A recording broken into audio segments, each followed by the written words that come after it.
Chapter 37 of the Old Curiosity Shop.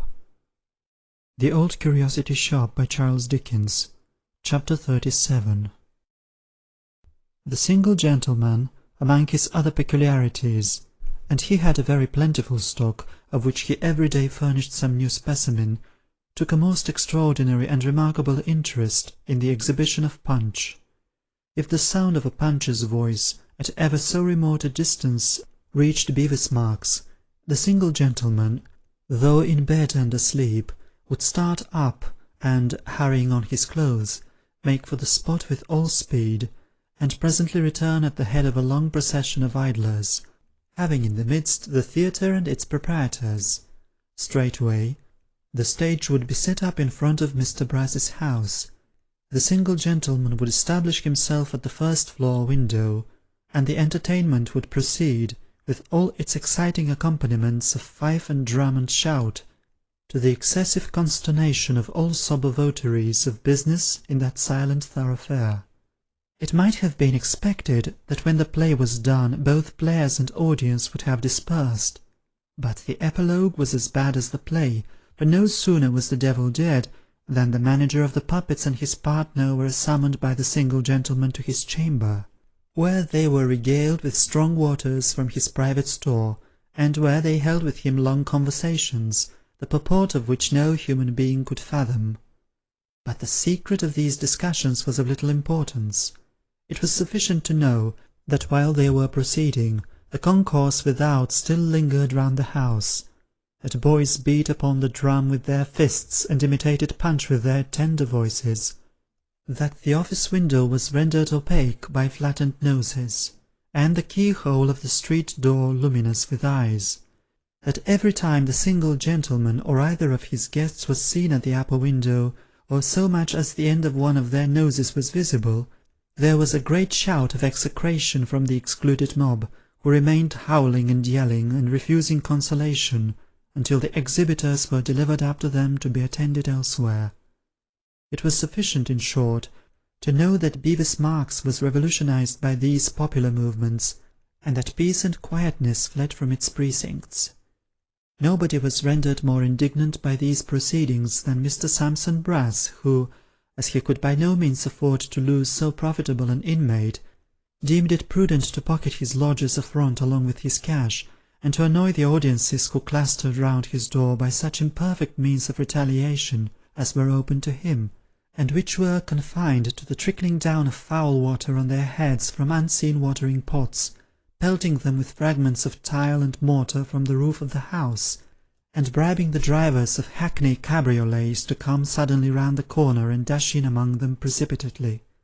It may, at first sight, be matter of surprise to the thoughtless view that Mr. Brass, being a professional gentleman, should not have legally indicted some party or parties active in the promotion of the nuisance, but they will be good enough to remember that as doctors seldom take their own prescriptions, and divines do not always practise what they preach, so lawyers are shy of meddling with the law on their own account, knowing it to be an edged tool of uncertain application, very expensive in the working, and rather remarkable for its properties of close-shaving, than for its always shaving the right person. "Come," said Mr. Brass one afternoon, "this is 2 days without a Punch. I am in hopes he has run through 'em all at last." "Why are you in hopes?" returned Miss Sally. "What harm do they do?" "Here's a pretty sort of a fellow," cried Brass, laying down his pen in despair. "Now here's an aggravating animal." "Well, what harm do they do?" retorted Sally. "What harm?" cried Brass. "Is it no harm to have a constant hallooing and hooting under one's very nose, distracting one from business, and making one grind one's teeth with vexation? Is it no harm to be blinded and choked up, and have the King's highway stopped with a set of screamers and roarers, whose throats must be made of brass?" suggested Mr. Swiveller. "Ah, of brass," said the lawyer, glancing at his clerk to assure himself that he had suggested the word in good faith and without any sinister intention. "Is that no harm?" The lawyer stopped short in his invective, and listening for a moment, and recognizing the well-known voice, rested his head upon his hand, raised his eyes to the ceiling, and muttered faintly, "There's another." Up went the single gentleman's window directly. "There's another," repeated Brass, "and if I could get a break and 4 blood horses to cut into the marks when the crowd is at its thickest, I'd give 18 pence and never grudge it." The distant squeak was heard again. The single gentleman's door burst open. He ran violently down the stairs, out into the street, and so past the window, without any hat, towards the quarter whence the sound proceeded, bent no doubt upon securing the stranger's services directly. "I wish I only knew who his friends were," muttered Sampson, filling his pocket with papers. "If they'd just get up a pretty little commission de lunatique at the Gray's Inn Coffee House and give me the job, I'd be content to have the lodgings empty for one while at all events." With which words, and knocking his hat over his eyes, as if for the purpose of shutting out even a glimpse of the dreadful visitation, Mr. Brass rushed from the house and hurried away.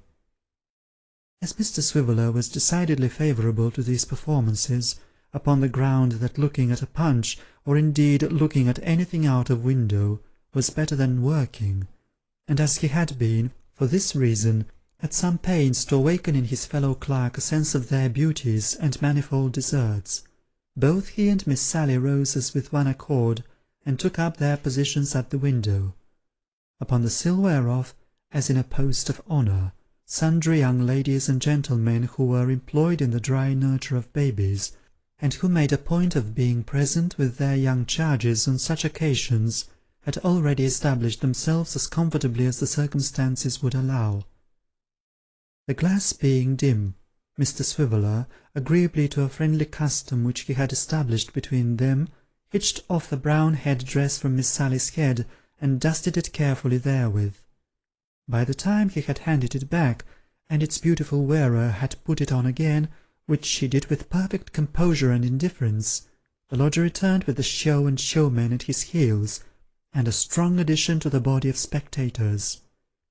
The exhibitor disappeared with all speed behind the drapery, and his partner, stationing himself by the side of the theatre, surveyed the audience with a remarkable expression of melancholy, which became more remarkable still when he had breathed a hornpipe tune into that sweet musical instrument, which is popularly termed a mouth-organ, without at all changing the mournful expression of the upper part of his face, though his mouth and chin were, of necessity, in lively spasms. The drama proceeded to its close, and held the spectators enchained in the customary manner. The sensation which kindles in large assemblies, when they are relieved from a state of breathless suspense, and are again free to speak and move, was yet rife, when the lodger, as usual, summoned the men upstairs. "Both of you," he called from the window, for only the actual exhibitor, a little fat man, prepared to obey the summons. "I want to talk to you. Come, both of you." "Come, Tommy," said the little man. "I aren't a talker," replied the other. "Tell him so. What should I go and talk for?" "Don't you see the gentleman's got a bottle and a glass up there?" returned the little man. "And couldn't you have said so at first?" retorted the other with sudden alacrity. "Now, what are you waiting for? What are you going to keep the gentleman expecting us all day? Haven't you no manners?"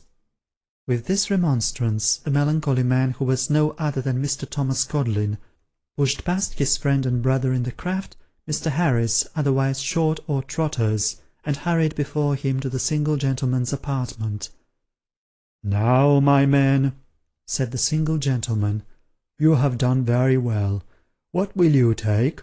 Tell that little man behind to shut the door." "Shut the door, can't you?" said Mr. Codling, turning gruffly to his friend. "You might have knowed that the gentleman wanted the door shut without being told, I think." Mr. Short obeyed, observing under his breath that his friend seemed unusually cranky, and expressing a hope that there was no dairy in the neighbourhood, or his temper would certainly spoil its contents. The gentleman pointed to a couple of chairs, and intimated by an emphatic nod of his head that he expected them to be seated. Messrs. Codling and Short, after looking at each other with considerable doubt and indecision, at length sat down, each on the extreme edge of the chair pointed out to him, and held their hats very tight, while the single gentleman filled a couple of glasses from a bottle on the table beside him, and presented them in due form. "You're pretty well browned by the sun, both of you," said their entertainer. "Have you been travelling?" Mr. Short replied in the affirmative with a nod and a smile. Mr. Codlin added a corroborative nod and a short groan, as if he still felt the weight of the temple on his shoulders. "To fairs, markets, races, and so forth, I suppose?" pursued the single gentleman. "Yes, sir," returned Short. "Pretty nigh all over the west of England." "I have talked to men of your craft from north, east, and south," returned their host in rather a hasty manner, "but I never lighted on any from the west before." "It's our regular summer circuit is the west, master," said Short. "That's the way it is. We takes the east of London in the spring and winter, and the west of England in the summer time. Many's the hard days walking in rain and mud, and with never a penny earned we've had down in the west." "Let me fill your glass again." "Much obliged to you, sir, I think I will," said Mr. Codlin, suddenly thrusting in his own and turning Short's aside. "I'm the sufferer, sir, in all the travelling, and in all the staying at home.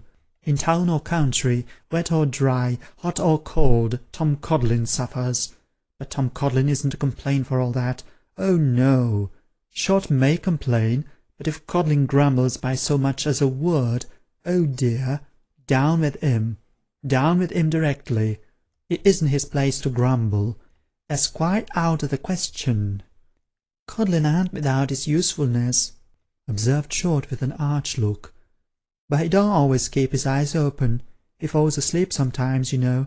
Remember them last races, Tommy?" "Will you never leave off aggravating a man?" said Codlin. "It's very like I was asleep when 5 and 10pence was collected in one round, isn't it? I was attending to my business, and couldn't have my eyes in 20 places at once, like a peacock, no more than you could. If I ain't a match for an old man and a young child, you ain't neither, so you don't throw that out against me, for the cap fits your head quite as correct as it fits mine." "You may as well drop the subject, Tom," said Short. "It isn't particular agreeable to the gentleman, I dare say." "Then you shouldn't have brought it up," returned Mr. Codlin, "and I ask the gentleman's pardon on your account, as a giddy chap that likes to hear himself talk, and don't much care what he talks about, so that he does talk." Their entertainer had sat perfectly quiet in the beginning of this dispute, looking first at one man and then at the other, as if he were lying in wait for an opportunity of putting some further question, or reverting to that from which the discourse had strayed. But, from the point where Mr. Codlin was charged with sleepiness, he had shown an increasing interest in the discussion, which now attained a very high pitch. "You are the 2 men I want," he said, "the 2 men I have been looking for and searching after. Where are that old man and that child you speak of?" "Sir," said Short, hesitating and looking towards his friend. "The old man and his grandchild who travelled with you, where are they? It will be worth your while to speak out, I assure you. Much better worth your while than you believe. They left you, you say, at those races, as I understand. They have been traced to that place, and they are lost sight of. Have you no clue? Can you suggest no clue to their recovery?" "Did I always say, Thomas," cried Short, turning with a look of amazement to his friend, "that there was sure to be an inquiry after them to travellers?" "You said," returned Mr. Codlin, "did I always say that her blessed child was the most interesting I ever see? Did I always say I loved her and doted on her? Pretty creature, I think I hear her now. 'Codlin's my friend,' she says, with a tear of gratitude a-trickling down her little eye. 'Codlin's my friend,' she says, 'not Short. Short's very well,' she says. 'I've no quarrel with Short. He means kind, I dare say, but Codlin,' she says, 'has the feeling for my money, though he mayn't look it.'" Repeating these words with great emotion, Mr. Codlin rubbed the bridge of his nose with his coat-sleeve, and shaking his head mournfully from side to side, left the single gentleman to infer that, from the moment when he lost sight of his dear young charge, His peace of mind and happiness had fled. "Good heaven!" said the single gentleman, pacing up and down the room. "Have I found these men at last, only to discover that they can give me no information or assistance? It would have been better to have lived on in hope from day to day, and never to have lighted on them, than to have my expectations scattered thus."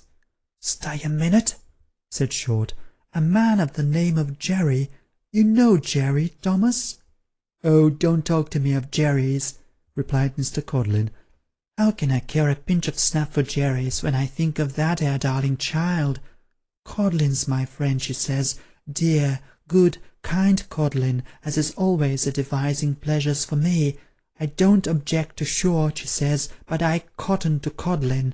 Once," said that gentleman reflectively, "she called me Father Codlin. I thought I should have burst." "A man of the name of Jerry, sir?" said Short, turning from his selfish colleague to their new acquaintance. "What keeps a company of dancing dogs told me, in an accidental sort of way, that he had seen the old gentleman in connection with a travelling wax-work unbeknown to him. As they'd given us the slip and nothing had come of it, and this was down in the country that he'd been seen, I took no measures about it, and asked no questions, but I can if you like." "Is this man in town?" said the impatient single gentleman. "Speak faster." "No, he isn't, but he will be to-morrow, for he lodges in our house," replied Mr. Short rapidly. "Then bring him here," said the single gentleman. "Here's a sovereign apiece. If I can find these people through your means, it is but a prelude to 20 more. Return to me to-morrow, and keep your own counsel on this subject, though I need hardly tell you that, for you'll do so for your own sakes. Now give me your address, and leave me." The address was given, the two men departed, the crowd went with them, and the single gentleman for 2 mortal hours walked in uncommon agitation up and down his room, over the wondering heads of Mr. Swiveller and Miss Sally Brass. Chapter 37.